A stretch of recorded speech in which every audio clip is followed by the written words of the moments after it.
कहाँ है आजकल बॉलीवुड के ये मशहूर सितारे? क्या आप जानते थे कि 2000 में कहो ना प्यार है और टार्जन द वंडर कार जैसी सुपरहिट मूवी देने वाली आयशा टाकिया आज बस एक भूला हुआ नाम बनकर रह गई हैं? क्योंकि इन मूवी की सक्सेस के बाद उन्होंने लाइन से बस एक के बाद फ्लॉप मूवीज ही दी और आज बस इंस्टाग्राम से ही लोगों को याद रह गई है। लेकिन जहाँ इनका करियर शुरुआत से ही ठप था, वहीं 80s 90s में हीरो नंबर 1 और हसीना मान जाएगी जैसी ब्लॉकबस्टर्स हिट से लोगों को मन जीतने वाले गोविंदा के करियर में ऐसी क्या अड़चन आई थी कि आजकल रंगीला राजा और आ गया हीरो जैसी अनसुनी अनकही मूवी उन्हें करनी पड़ रही है। पर इनका राज जानने से पहले आयशा टाकिया, जिन्होंने टार्जन द वंडर कार और वांटेड से लोगों का मन जीता था और बस कुछ ही फिल्मों में ऑडियंस की फेवरेट बन गई थी, आखिर वो चमकता सितारा आज कहाँ खो गया है? वेल, इन सबका जवाब हम जानने जा रहे हैं आज के वीडियो में। कहाँ पड़े हैं बॉलीवुड के फेमस सितारे जो आज कहीं नहीं दिखते? नंबर 1, गोविंदा। 90s के दशक एक ऐसा वक्त था जब सिल्वर स्क्रीन का सुपरस्टार गोविंदा ने बस एक साल के अंदर 70 मूवीज में अपनी जगह बना ली थी। लेकिन आज उसी सुपरस्टार का मानो नामो निशान ही मिट गया है। अब इनके करियर की इस 180 डिग्री टर्न को जानने के लिए हमें आज से 36 साल पहले 1986 में जाना पड़ेगा, जब गोविंदा ने इल्जाम मूवी से इंडस्ट्री में एंट्री मारी थी, जिसके रिलीज के फौरन बाद ही जनता को अपना नया उभरता और चहीता सितारा मिल गया था।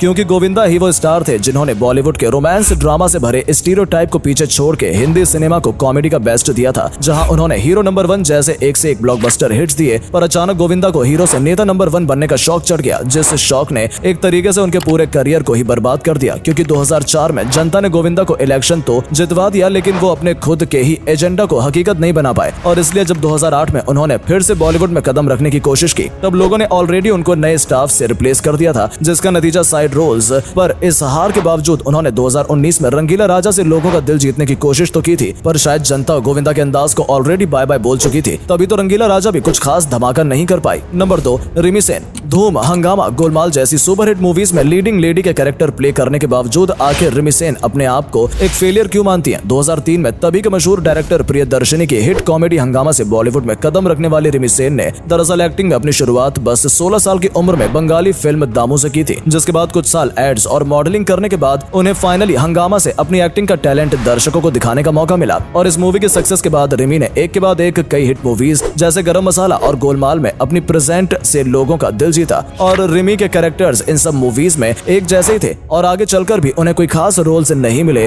2008 और 9 के बीच आई इनकी 3 मूवीज बड़े पर्दे पर कुछ खास हंगामा नहीं कर पाई, जिसके चलते 2011 में शागिर्द मूवी में एक्टिंग करने के बाद रिमी ने खुद को बॉलीवुड से हमेशा के लिए अलविदा कह दिया। पर मूवीज से मूव होने के बाद उन्होंने थोड़े टाइम के लिए बिग बॉस से अपना कमबैक करने की कोशिश की थी, पर बात कुछ खास नहीं बनी। और अपनी इन्हीं फेलियर्स और छोटे करियर को देख आज रिमी का यही कहना है कि चाहे उन्होंने कई फिल्मों में लीड रोल क्यों ना प्ले किया हो, पर उन सब में उनका किरदार कोई साइड कैरेक्टर से ज्यादा नहीं है। नंबर 3, अध्ययन सुमन। नेपोटिज्म का बेनिफिट हर एक चाइल्ड के नसीब में नहीं लिखा होता है और इसका बेस्ट उदाहरण शेखर सुमन का बेटा अध्ययन सुमन होगा, जिसने वैसे तो इंडस्ट्री में कदम 2008 की फिल्म हाल दिल से रखा था, लेकिन लोग इन्हें 2009 की आवाज 2 के बाद पहचानने लगे थे। पर बड़े बड़े सितारे और डायरेक्टर्स के मूवीज में होते हुए बस इस बात ने अध्ययन के करियर को कुछ खास मदद नहीं की, लेकिन इसके बावजूद उन्होंने हार नहीं मानी और ये फ्लॉप मूवी बनाते रहे। और जब ये बड़े पर्दे पर अपने फ्लॉप मूवीज नहीं बना रहे होते थे, तब सुर्खियों पर इनकी और कंगना के रिलेशनशिप के चर्चे चलते थे, जिसने इनके करियर को और भी ज्यादा डुबा दिया। क्योंकि जब अध्ययन ने उनके इसी टॉक्सिक रिलेशनशिप का कच्चा चिट्ठा जनता के सामने रखा, तब यही जनता ने इन पर फ्लॉप एक्टर का लेवल लगा दिया, जिसके बाद इन्हें बस हिम्मत वाला जैसी कतई घटिया मूवी में शायद रोल करने को नसीब हो पाया। और इस डिसअपॉइंटमेंट के बाद इन्होंने अपना लास्ट डिसअपॉइंटमेंट 2014 की मूवी हार्टलेस से दिया था,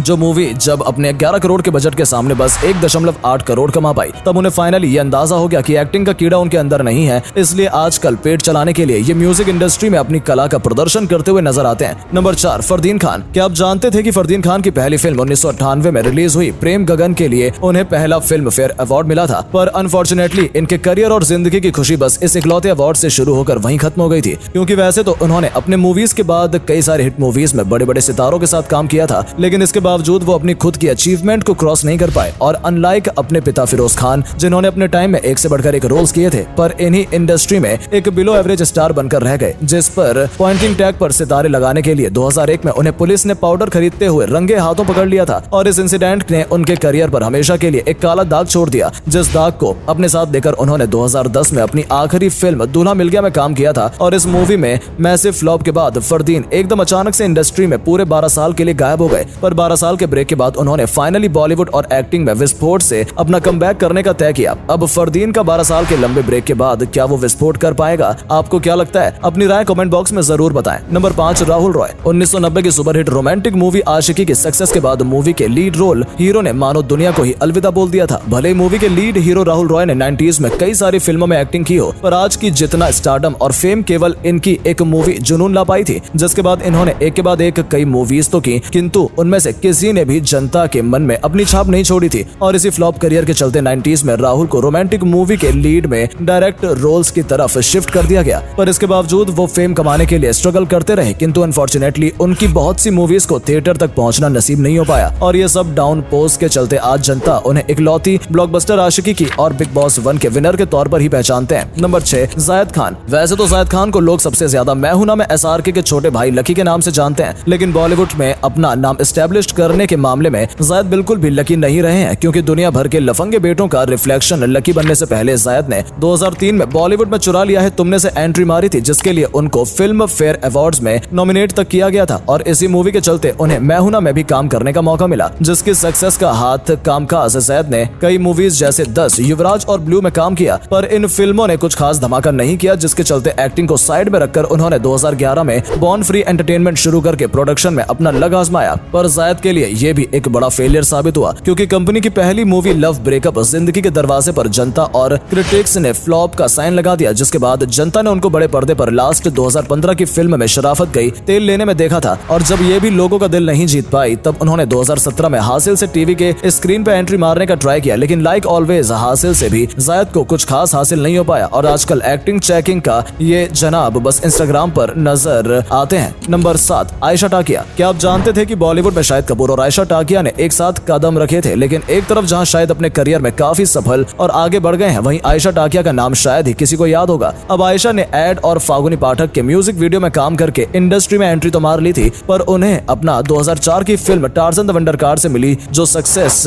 वैसे तो लोगों को कुछ खास पसंद नहीं आई थी, पर इसकी बदौलत आयशा ने जनता के दिल में जगह जरूर बना ली थी। जहां उन्होंने सोचा ना था, डोर और सलाम इश्क जैसी हिट मूवीज में काम प्रॉमिसिंग किरदार निभाए थे, जिनमें से डोर में उनकी आउटस्टैंडिंग परफॉर्मेंस के चलते उन्हें क्रिकेट चॉइस अवार्ड भी मिला था। पर उस वक्त जब आयशा का करियर रुकने का नाम नहीं ले रहा था, तब उन्होंने उस पर पॉज बटन दबाकर अपना घर बसाने का तय करके शादी कर ली, जिसके ठीक बाद 2009 में उन्होंने सलमान खान की कमबैक मूवी वांटेड में काम तो किया, पर उसके बाद 2011 में अनसक्सेसफुल रन के बाद उन्होंने हमेशा के लिए बॉलीवुड को गुड बाय बोलकर बस 25 साल की उम्र में रिटायरमेंट का रास्ता चुन लिया। अब देखो, सब सेलिब्रिटी सिबलिंग्स का जोड़ा शाहिद कपूर और ईशान खट्टर जैसा सक्सेस तो कमा नहीं सकता है ना। उदाहरण के लिए शिल्पा शेट्टी और शमिता शेट्टी को ही देख लीजिए। एक तरफ जहां शिल्पा शेट्टी ने अपने करियर की शुरुआत से काफी फेम एंजॉय किया, वहीं उनकी छोटी बहन का केस पूरा का पूरा उल्टा ही है, क्योंकि वैसे तो शमिता ने अपने करियर की शुरुआत सुपरहिट मूवी मोहब्बतें से की थी, पर उस फिल्म में बाकी के उपस्थित सितारों की तरह उनके करियर ने भी कुछ खास उड़ान नहीं भरी, और कुछ गिने चुने फ्लॉप मूवीज करने के बाद शमिता ने अपने करियर चेंज करते हुए इंटीरियर डिजाइनिंग की जगत में एंट्री मार ली और आजकल बस रियलिटी शो में अपीयरेंस देते हुए नजर आती हैं। तो बस अब एक टाइम पर जनता के दिलों में राज करने वाले इन फ्लॉप सितारों की कहानी सुनकर आपको क्या लगता है? इनमें से कितनों के कमबैक्स वाकई में उनके लिए प्रॉफिटेबल होंगे? अपनी राय नीचे कमेंट बॉक्स में लिखकर मुझे जरूर बताइएगा। साथ ही अगर आप ये सितारों से भरी वीडियो आपको पसंद आई हो तो वीडियो को लाइक और शेयर करना बिल्कुल मत भूलें। धन्यवाद।